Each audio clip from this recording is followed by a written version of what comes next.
Intro to Accessibility, CIBC Digital Accessibility Team. Internal. The following presentation took place in front of an audience. The presenter stood at the front of the room and referred to the slides that were displayed on the TV. All right, so again, today will be the first topic of the first level training, which is Intro to Accessibility. So it's a lot of just general information just to get you thinking about people with disabilities, to try to think about, things from also the points of views from different disciplines, not just QA. Once we start level 2 training, which won't be for a few months, then we'll have training catered to each discipline. And again, if this is some information that you already know, it's probably also good to review. If it's new, then you might find it very helpful. So I'll go ahead and get started. So today, we're going to talk about different types of disabilities, as well as some assistive technologies that different folks with disabilities use. Right before I start, what are the different types of disabilities that that you guys know? Hearing? Visual? Yes. Some? Anything that? Mobility? Great. So we'll talk about pretty much all of those, and we'll break it down, starting with sight. Someone said visual impairments. The way we'd like to think about disabilities in terms of how users use digital technologies is there are users that might have permanent disabilities. So for visual, it could be someone who's blind. For example, in this picture, it's a blind man reading a Braille book. Sometimes it's just a temporary situation where for a period of time, the person might not be able to use things to their full capacity. So for example, having cataract. So cataract is clouding over the eye where you might not have full visual capacity, you might not see direct, you might just have peripheral vision, but also might be temporary if caught early and removed, as well as situational. So situational is probably one of the biggest ones that, in terms of it affecting everybody. For example, you could be outside trying to use your phone, even in a bright room, trying to use your computer, and not be able to use your, look at the screen. Could be because of contrast, and that in that moment might make you, experience that type of impairment. So, I'd like to showcase how someone with a visual disability or someone who is blind might experience difficulties. So in this example, we have what's supposed to be an image, but really it's a box with an X through it, which doesn't tell you much. It doesn't tell you what the image is. And this image doesn't have proper alt text. Now, is everyone familiar with what alt text is, alternative text? And if you're not, alternative text is basically the piece of the code that you can attach to an image that basically describes the image. In this situation, the image just has a long file name. Now, who here uses a screen reader or have used a screen reader before? Perfect. If I have an image with a file name such as this, which is, /GHH12_4, does anyone care to guess what would my screen reader say?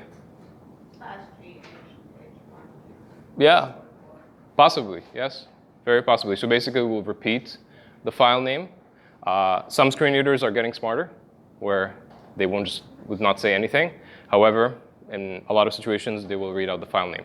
And to a blind person or a screen reader user, that's not very useful.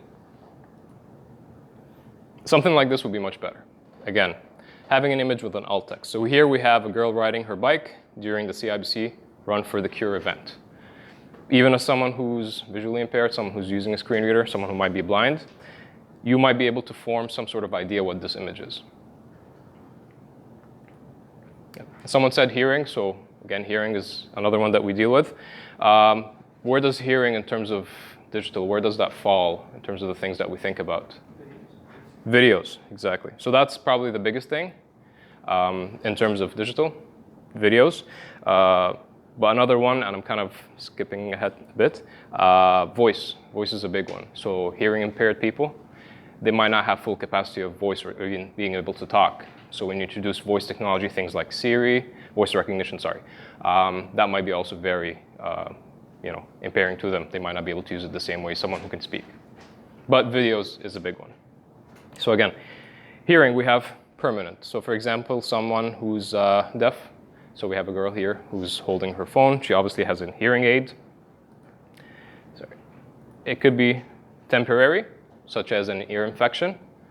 If you never experienced it, it's quite bothersome. Sometimes it could be one ear, sometimes it could be both ears, and you might have very reduced to no hearing during that time. As well as situational.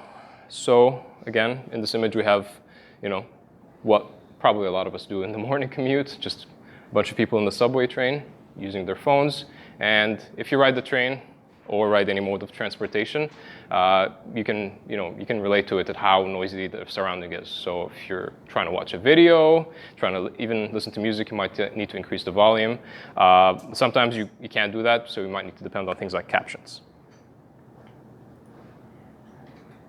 All right, so an example regarding hearing impairment where it could be challenging, something without captions. So this is a screenshot of Jamie Gollenbach. So he's one of our senior financial advisors. Does anyone know what Jamie is talking about in this screenshot? Taxes? He's talking about taxes. You know what's funny? Last session, someone said the exact same thing. Talking about taxes. It's a good guess. All right. So he's not talking about taxes, but it's a good guess. He is talking about, or he's saying rather, to start, there was a new credit called the Canada Training Credit. And that's basically, you might think is very essential information to know. So you can imagine if this video had no captions, right? There's no way for anyone who's hearing impaired to know this. So just to simulate how someone who's deaf might experience this. Again, someone said mobility, so physical disabilities. Anyone know of a specific type of physical disability? Neuromotor damage to the brain? Neuromotor damage to the brain, yes. Anything else? Other guesses? Doesn't have to be permanent. Quadriplegia. Wow, good segue. Yes. So quadriplegia, that's a type of permanent disability most of the time. So basically quadriplegia simply means that you're not able to use your forelimbs in a way that's, functional. So it could be your arms, hands, legs, feet. Also temporary. So we have someone with a broken arm. You might have a hard time using a phone, using a mouse, as well as situational. So I guess most of us do this, trying to navigate one hand using our phone while holding something to drink in the other hand or holding something else in our other hand. So again, that leaves you temporarily disabled, in the situation you're disabled and might need assistance from whatever you're using. Just curious, for a situation like this where let's say you're holding a drink in one hand and the phone in the other hand, what are some things that would make your experience better as a user? Sorry, what? That's what I've seen people do. What's the thing that you attach? I don't know, it's just a holder. Oh, it's a holder. Okay, so that's good. Nice. All right, so it's basically some sort of addition to the phone that helps you hold it better. Yes. Okay, cool. But in terms of digitally speaking, because we cannot add that to apps. Yes. You can minimize your screen. So there's a feature on the newer phones now where you can take the screen size and minimize it to the left or the right hand side. Okay, so you set to minimize your screen either to the left or to the right, and that will help you maybe navigate more apps? Use your One finger. Instead of having two phones. Yeah. While we drive. Yes. Voice control. Voice control. Okay, so an additional feature of voice control. Perfect. A navigation page on the navigation pane on the side. So a navigation pane on the side, almost like a hamburger menu that pops up that helps you navigate. Perfect. Yeah. Someone said it. I don't know who did, but someone also said large buttons. So large buttons, definitely something very simple. You can add in a design where, instead of trying to hit a target that's this small, it's like a little bit bigger and it kind of helps you. But all these are great ideas, even the one with a little, addition to the phone. So I don't have really a great example for this one, but just think of something that's not keyboard accessible to someone who has a physical disability. Let's say someone who cannot use a mouse. If developers don't make things like a pop-up icon or any button. For example, here we have a pop-up window that says, "Are you sure?" a close, cancel, and an OK button. And the close, cancel, and OK buttons have basically a cage around them. They can't press it. So if I can't tap to it, I can't press enter, I can't press spacebar, you're pretty much caging me. I cannot use it. Now, if we make something keyboard accessible, pretty much opens it to a lot of folks. And keyboard accessibility is very important, and you'll see a little bit later why, once we start talking about assistive technologies. All right, I got one more, cognitive. So cognitive, I will just mention that it's one of the more recent additions to digital accessibility. So it's still being studied a lot in terms of what to enforce and what not to enforce, but there are a few things that we understand about them. However, just mention about permanent, temporary, and situational. An example of a permanent disability would be something like dyslexia. So here we have, this is what a dyslexic person often has to deal with just to read a book. This is basically text with some letters that might be reversed mirror image. And that's basically how someone with dyslexia might experience reading. Again, something temporary could be like a head injury. Again, if someone has a head injury, it could be different things they might experience. Could be just pain sitting on the computer for too long. Might be oversensitivity to bright lights, bright colors, so on and so forth. Or again, situational. Again, just being distracted day-to-day life. You're trying to pay your bill. You're trying to, talk to someone on the phone, you're watching TV, all the stuff could be mentally distracting. So the more complex information is on your device, on phone, could be content, could be images, the less receptive you are, the more frustrated someone would be. And this, probably a lot of us could also relate to that. Like, not all websites out there are designed in a good way. So before I move on, does anyone have any questions so far about different types of disabilities? Or is it pretty much all clear? Random colors. Color blindness? So color blindness, yeah, that would be definitely under the sight. Sight more or less.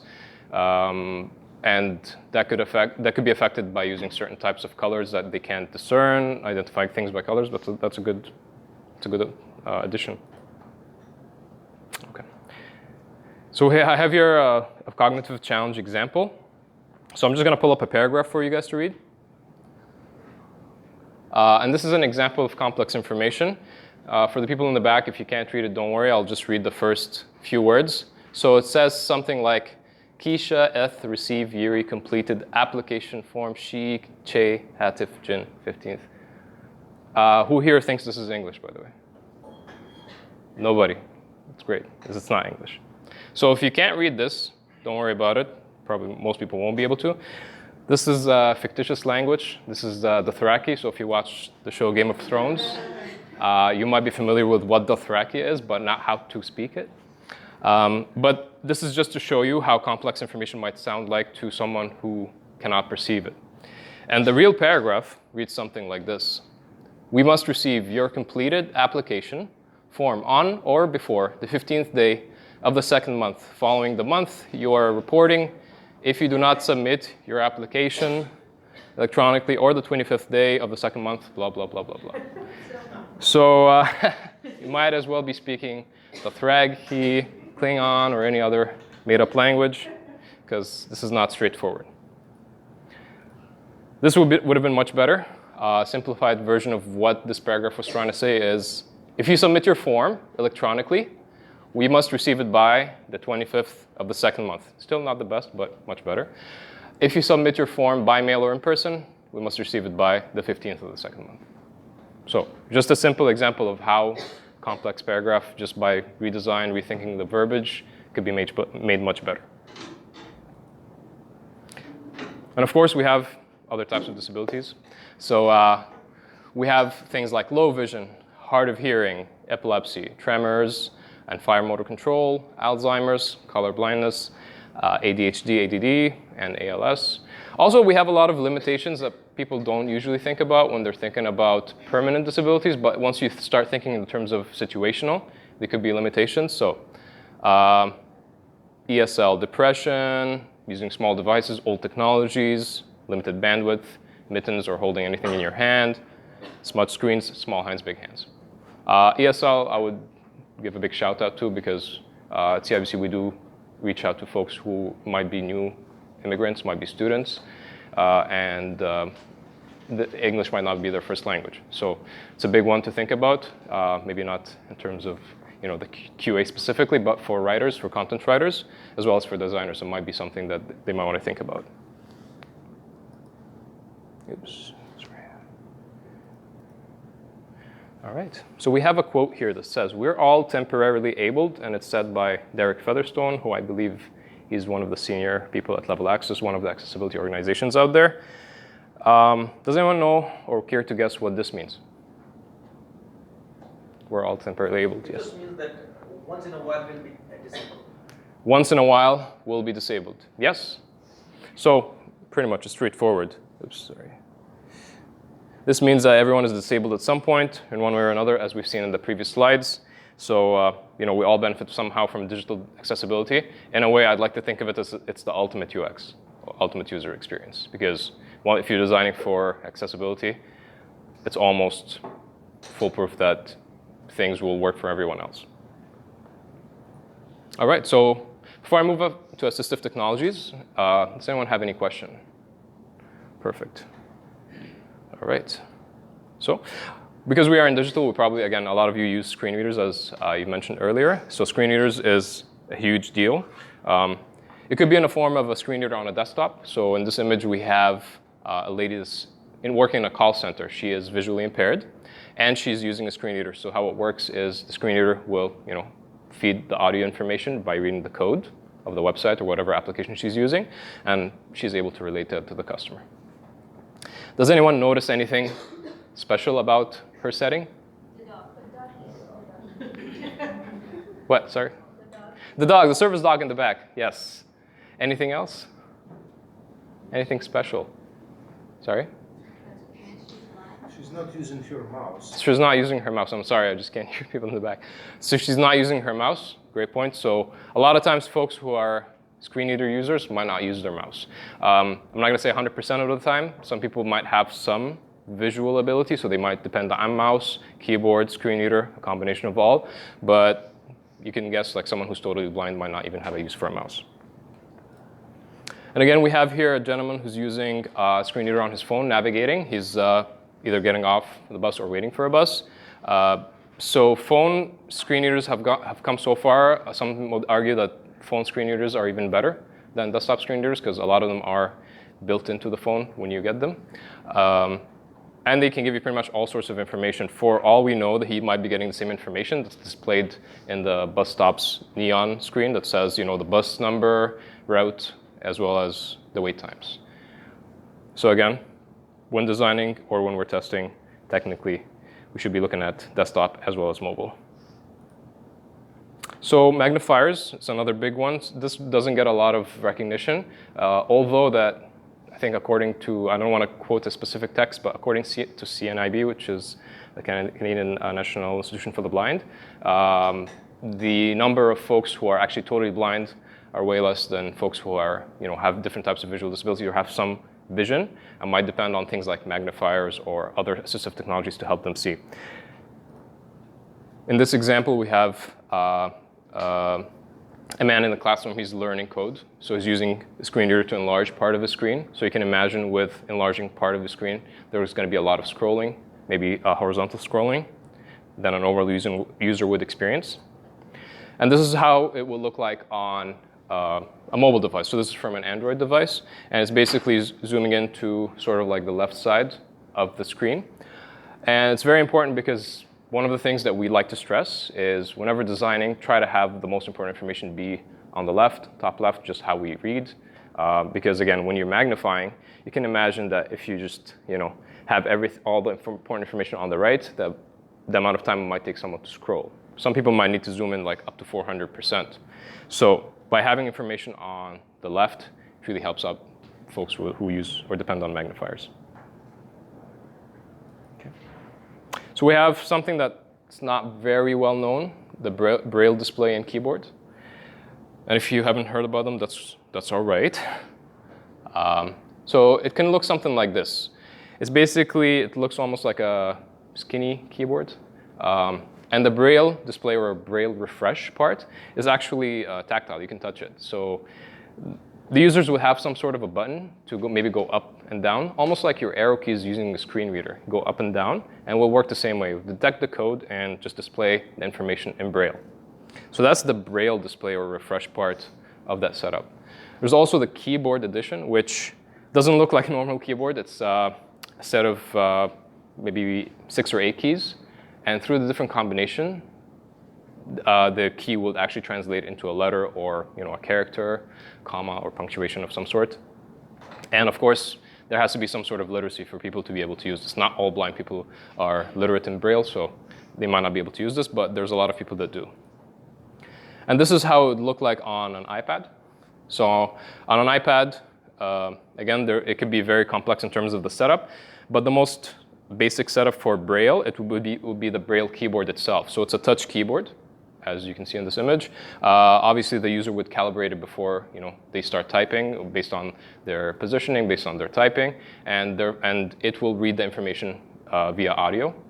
So you have the option of attaching an extra refresh if you want, but if you don't, it will just read the information via audio. So Braille is also available on touch devices. Does anyone have any questions about the visual disabilities assistive technologies? Perfect. All right. And then we have sticks. Sticks is a more, not to undermine them, but they're a more basic form of assistive technology. As we can see here, it could be a stick that's a mouth stick. So we have a lady who's in a wheelchair and she doesn't have arms. So obviously she depends on this mouth stick to use the keyboard.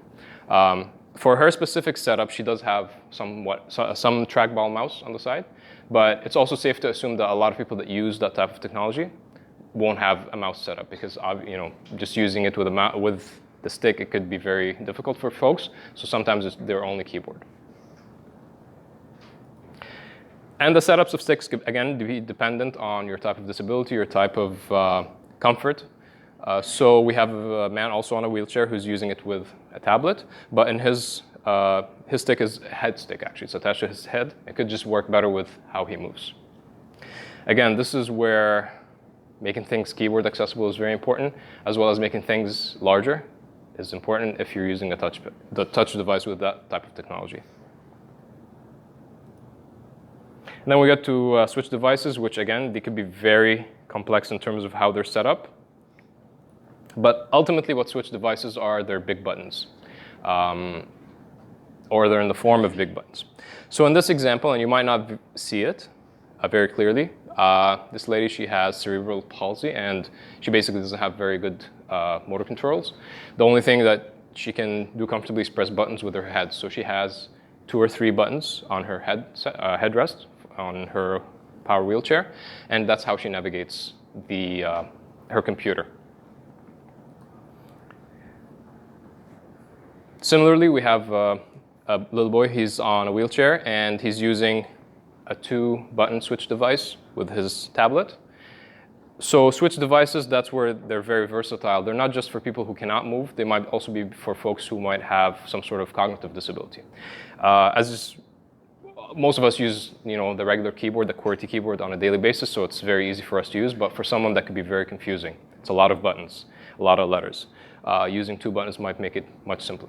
And if you're curious on how it works, think of almost like a grid system where it could you can have buttons kind of go from one icon to another, or just do some sort of scan of your screen like a grid, and you kind of zone in on where you want to click or where you want to go, which you can imagine could be time consuming. So that's why we'd like simpler designs, simpler content, because it makes it much easier for users who use this type of technology.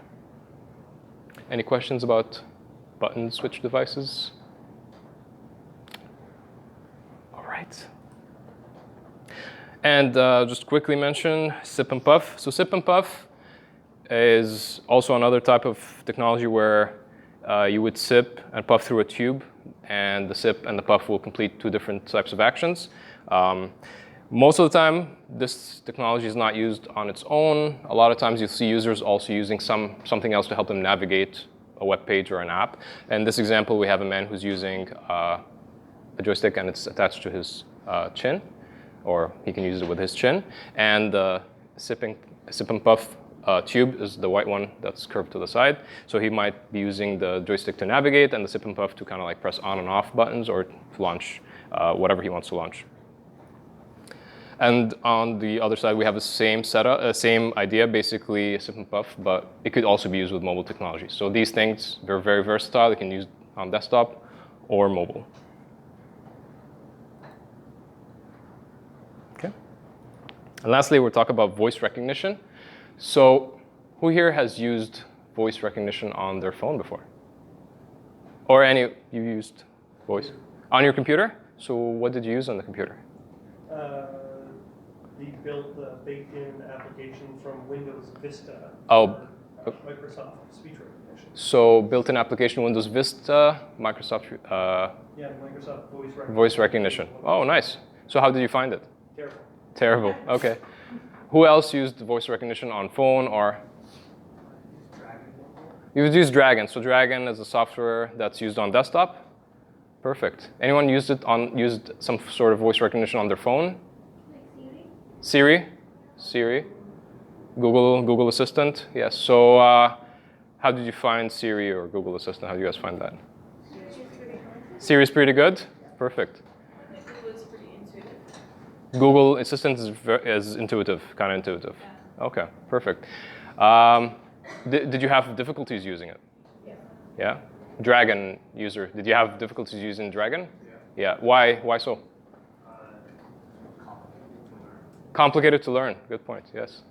So I'm just asking all these questions because voice recognition, as we know, it's been around for a while, but mainstream, let's say, it's rather new. So let's say there's just a lot of hiccups on the way. So it could range from difficult to learn. It could be not very good in terms of like recognizing your voice just because of, it could be your mic.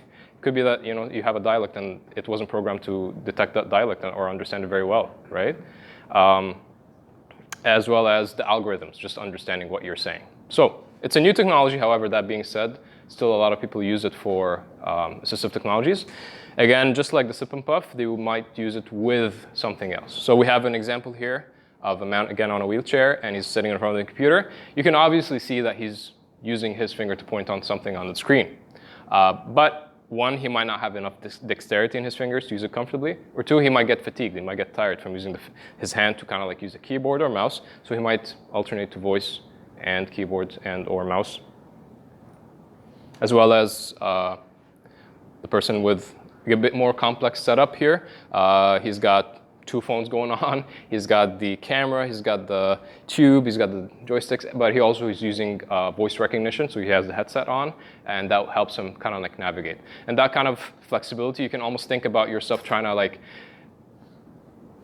look on something on your phone, like you want to buy something from a store, but finish the purchase on your desktop. That kind of, multi-channel kind of experience is almost like the same idea with using this type of different setup or more complex setup.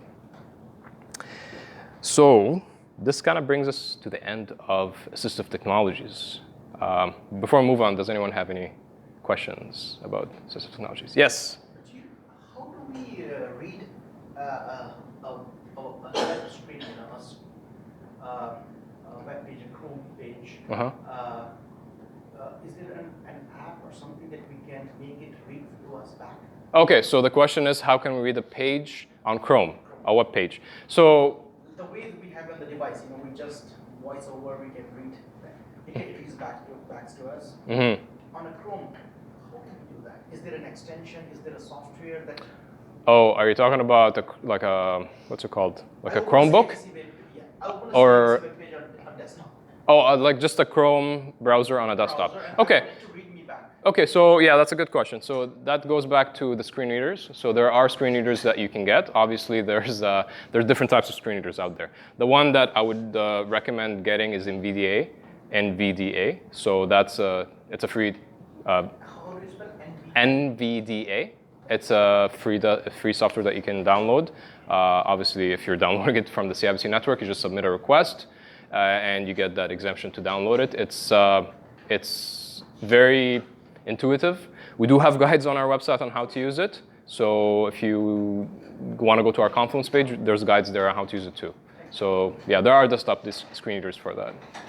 Perfect. Any other questions? Yeah, Yes. I know that there's an assistive technology where you can only use your eyes. Oh, assistive technologies where you use eye tracking. Yes. Eye tracking.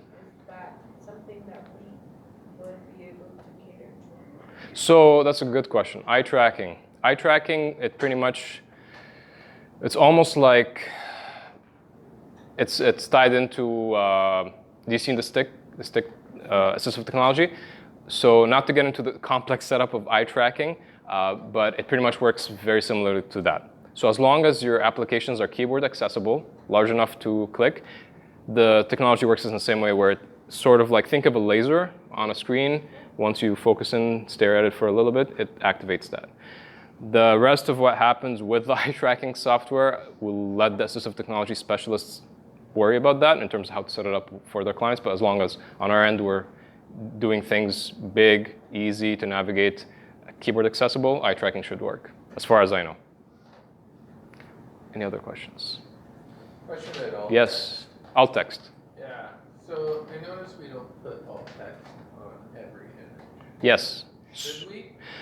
Okay, so I'm gonna. From your point of view? So the question is, we noticed that we don't put alt text on every image. Yeah. Should we? I'll ask you a question. By we don't put alt text, do you mean like there's no alt text at all, or it's alt text They say equals it's empty like a quotes? decorated image. Yeah, yeah. So it's like. So I'll answer your question right away. It's there. Yeah, so yeah. To me, I feel like there should be alt text. Yeah. So 99.9% of the situations, there should be some form of alt text. I'm just saying 99.9 because there's, not to get into too complex code, but there's like a CSS way to handle an image where it's like a background, so you can't put alt text on it. Very like 0.01% situation that I wouldn't worry too much about. But 99.9% of situations, you need some sort of alt text, whether it's alt text equals a description of the photo, or alt text equals empty quotes, which means it's screen reader, please ignore this image. Yeah. Okay. So there has to be some sort of alt text in the code. So that's where it gets confusing. Some folks might say, oh, we don't need alt text here because it's decorative. Sort of true. You need alt text that tells screen readers to ignore it because it's decorative. So that's where the misunderstanding happens. Should put that in the copy deck then? That should be, as far as I'm concerned, it should be in the copy deck, yes. Yeah. Or this should be a title. A title field, the screen reader will read the title field. Title field for images. So your comment was add something in the title field, and I don't want to turn this into a dev session. So the thing is with title, so it's an HTML, I think, it's not an attribute, but it's in the HTML where you can add the title to the image. Not all screen readers will detect title, unfortunately. That's why alt text is safer. Yeah. But for a tester, if they don't provide alt text, you can still check that it has the empty quotes. And Yes. then you know that Oh, at yeah. least the developers I have. know that. Yeah. Whether, Say, yeah. Should it say something? Yeah, if you're talking from a copy deck point of view, it should, in my opinion, it should. If there are hiccups where people are not and it's an issue, we can always take that offline and see what needs to be done about it. Yeah. Yeah, I just wondered. yeah, of course. No problem. Yes? So I think going back to that, now when I was here, Yeah. obviously, they were doing something like if you have a bullet point that had an image instead of your regular little arrow thing, Yeah. it's considered not really an image? So the question is if you have bullet points in some form of list, whether it will be an image or not. Again, not to turn it into a dev session, it all depends on how it's done. So because sometimes icons are tricky because they're not really images. And that's where it gets tricky because it's not an image. So technically, it might not need alt text of some sort. So if you're ever getting to that point where there's uncertainty of what you're seeing in front of you as an image or not, especially with icons, you can always just ask the accessibility specialist. So on this floor, AAM, it will be Paolo, OLB, Sally, and we have them in a contact. So again, it depends on the icon. Depends how, because sometimes they use image, like they just shrink the image and make it into an icon, but it's an image. So it depends on the actual file, like the type of HTML it's being used. Yeah. So if you see the HTML that it is An image? as an image, it should 99.9% yes. It should have the empty box then. If it's decorative, yes. It should have, if it's an image, you see that in the code, 99.9% of the situation, it does need some sort of alt text, yes. Excellent. All right, so now we come to the fun part. So we have a little exercise, and not to put people on the spot, but if you don't mind just getting into a group of 3 or 4 people, and I will maybe kind of like split you halfway across this room, so maybe folks on this side, or if you feel like you need to be groups on one side, that's fine. So just take a minute, get into groups, 3 and 4, just have a little exercise. So we have 2 different things. So we have, basically on one side we have a slider, and on the other side we have what looks like a big pie chart. So on the slider, it's basically, it looks like it's a slider for booking some sort of flight or vacation. It has 2 input fields. One says home airport, dates, has 2 checkboxes, nearby airports, exact dates, as well as 2 sliders. One has a dollar value, $1138, and one that has hours, which is 7 hours, and a nonstop checkbox. So I want the folks on this side of the room to look at the sliders. Don't worry about the input fields or the checkboxes, just worry about the sliders. And I want you to think of what are some accessibility issues that you notice, as well as what are some possible solutions to improve them. Even from your point of view, it doesn't have to be like expert opinion, how to go in and fix it in the code, just general user experience or things that folks with disability might have problem using. Okay, great. All right, so let's talk about those designs a little bit. All right, so we'll take one at a time, so we'll start with the slider group. Just before we start looking at what are some accessibility issues and what are some potential solutions for them, does anyone know what the purpose of these sliders are? Yes? It changes the real-time results based on where you're moving. Okay, so the answer is it changes the real-time results based on where it's moving? Okay. I'm just trying to get people's impressions on what they think this is. So it could be so basically the dollar value slider could be a price range. All right. Okay. So the groups who worked on some of the accessibility issues and solutions, what are some issues that you might? No headings. So there are no headings on the slider. All right. Currency. All right, so that's a good point. So basically we see $1138, but we don't know what currency this is. Could be Canadian. There's a color contrast concern because the gray thing, the round circle and the gray right in the middle, it could be difficult for people who are visually impaired to even. Oh, okay. So basically the idea is could be a potential problem with the color contrast because we have a slider with like a round control, and there's some gray and some maybe lighter gray or blue, and we're not sure if it meets color contrast, so that could be an issue. And yes, as mentioned earlier, currency could be an issue. Headings, I don't know where this, or more labels, like a form label. I don't know what the slider is really for. Any other potential issues? Overlapping. Oh, sorry. We're just looking at the slide. Okay, yeah. So you're talking about the input fields on the side. They're overlapping. Yeah, that's a problem. Yeah, but just for the purposes of this exercise, let's just focus on the slider because we'll be here all day if we talk about everything. Anything else? Starting and ending, like. Starting and ending. So like you don't know where the dollar starts or where. Yes. Okay, so that's a good point. So we have an issue with minimum and maximum values. We don't know where this starts, where it ends for both sliders. Yeah. Is it even tabular? Is it? Can you tab through that sliders? Okay, so basically, is the keyboard accessible? Can you use tab to kind of control it and the arrow keys? So that's always. These two, I feel that these two slides should have a different color so that each is very distinct. This information. Okay. To the slide is in one color. Okay. To another slide and another information is to another distinct color. Cool. So that's a good segue. So the answer is you think that both sliders should have different colors to kind of classify they're doing 2 different things. It's not bad. So what are there? Like we've mentioned a bunch of problems. What are there some solutions? Will the screen reader read the slider? That question? So the quick answer, it depends on how it's coded. because there's a specific way to code sliders where screen readers can detect them. So it all depends on that. We can't tell by looking at the design, so it could be a potential problem, but just by looking at the design, it's hard to tell. Okay, what other solutions? So we heard maybe have 2 different colors for the sliders. What are other? The slider itself is tiny. The slider itself is tiny? Like the Yes, so that's a good point. So for example, we have in the dollar value, it says 1,138.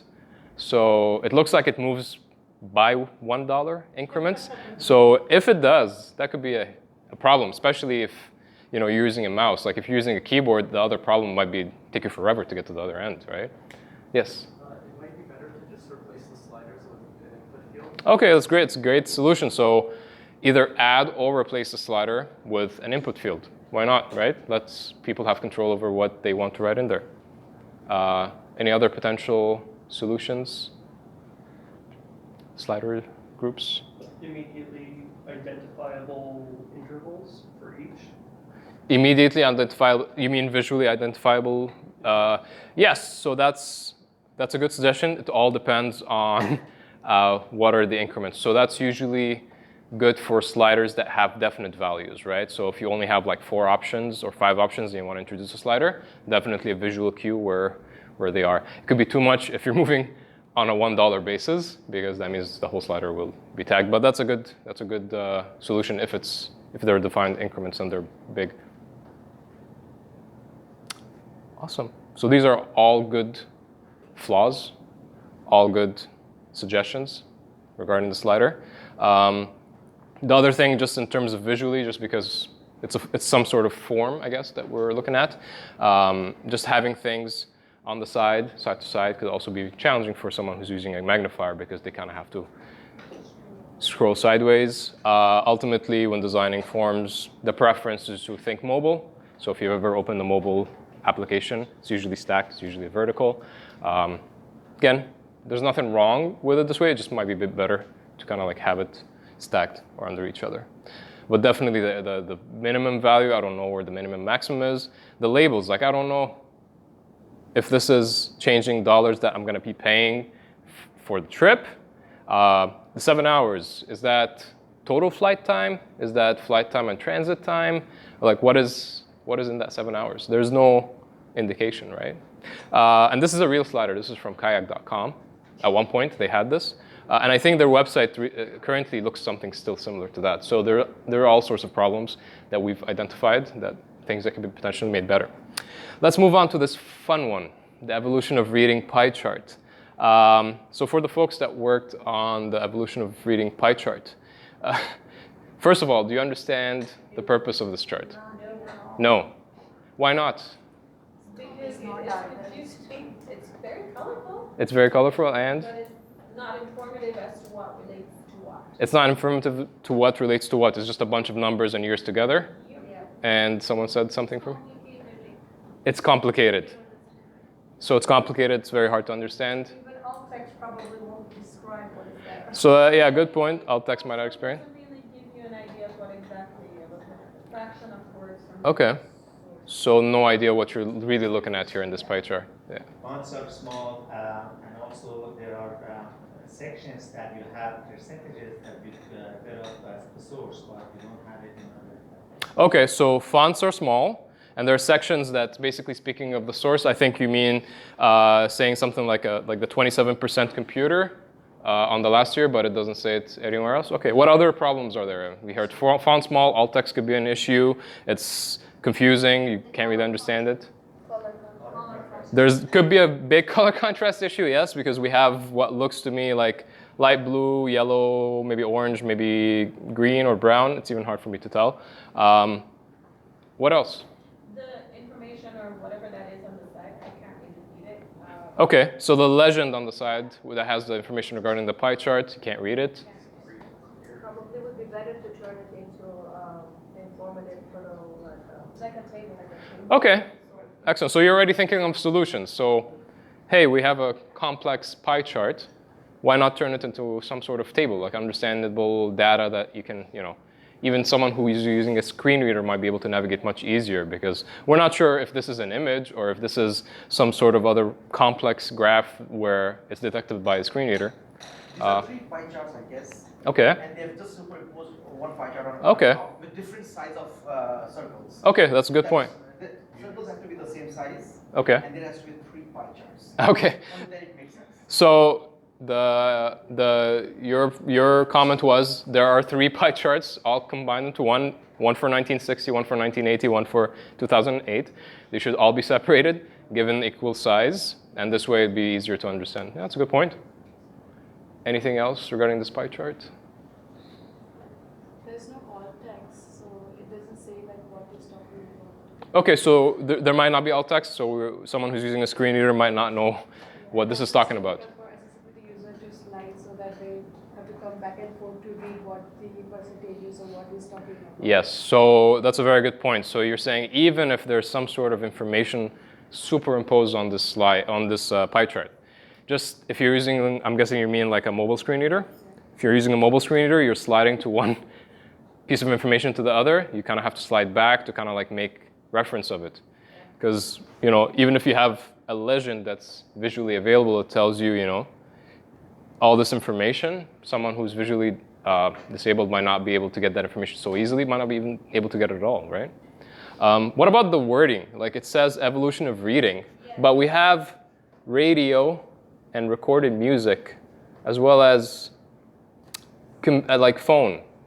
So I mean, to me that, unless there's something that they're not saying, to me that doesn't seem like great sources for reading, unless they mean it in like the ancient kind of like biblical sense of like you're just reading of, you know, whether it's voice or whether it's print, you're reading anyways, right? It's not very clear. It's not accurate, Yeah. the content. Yeah. And also, I don't trust the chart. It said we listened to recorded music in 2008, but apparently not in 1960 or 80. The whole thing. Yeah, so the comment was, you're not sure of its accuracy. There's some information on there that might not be very accurate regarding recorded music. Yeah, it's very true. As well as I would just add one last thing. There are portions of that pie chart, even let's say that there's an accessible alternative where there's a table or somehow figure captions, just like a little caption, or a nice paragraph under it explaining it. In the visual design itself, like we have some of the pie chart sections have percentages displayed, and some don't. So we're left guessing what's the percentage there. So If you did alt text, you wouldn't put in information there that someone who doesn't look at the alt text would have access to. yes, so that's a good point. So basically, you don't want to put extra information on the alt text that is not visually there too. Yeah. It's true, yeah. So you don't want to give dual experience, and that's a great example of where accessibility kind of works in reverse. Sometimes people are like, oh yeah, we'll just leave this visually this way, but we'll add that much more in the hidden or the alt text. And that's not really the point of hidden or alt text. The point is to give it an equal experience. This pie chart is wrong because each pie chart would be 100%. So Okay. the outermost pie chart is even though it will have the same percentage, but it will show the greater area. Okay. That way a person cannot compare them. Okay, so you're saying that there's a problem with the math. It's wrong. The addition is wrong. Yeah, that could be it. Just maybe a side note. Yeah. The styling of the word at the top, the header. The styling of the header? Yeah, I think it could be a problem. It may not be that big of a problem, but I think it could be. Oh, because it's like not sans serif? Sorry. Yeah, it's not as clear. Yeah, I mean, it could be. Could be. I mean, I won't say it. It's like maybe it's not a huge problem, but it could be. These are great ideas, everyone. Thank you very much. So as you can see, like the whole point of this exercise was just to get you thinking regarding what can make things more accessible, what are potential problems. In summary, just to quickly rehash. So we need to be familiar with people with disabilities, obviously, and the assistive technology they use, so we can understand how to address their challenges. I would also add that, you know, everyone, as we've seen, everyone is disabled at some time or another and can benefit from accessible web pages as well as apps. And lastly, so our digital accessibility team, you know, we have initiatives that have potential to result in amazing innovations that make our site and apps better for everyone. What we're trying to say is that, you know, everyone has the potential of making things better, whether it's by testing it, whether it's by developing it, designing it, and we should just really bank on this type of energy and that type of information and knowledge that we have just to make it not only good for accessibility but good for everyone. I would like to give a big thank you for everyone. Thank you very much for coming today, and we will be sharing with you a survey afterwards. So if you have a minute, you can definitely grab the QR code. If not, we'll be mailing it to everyone that came to the session today. If you haven't signed in the sign-in sheet, this is one last call, please do. But thank you again. And you've already received the invitations for the next topic, which is Intro to WCAG, so we'll look forward to seeing you then.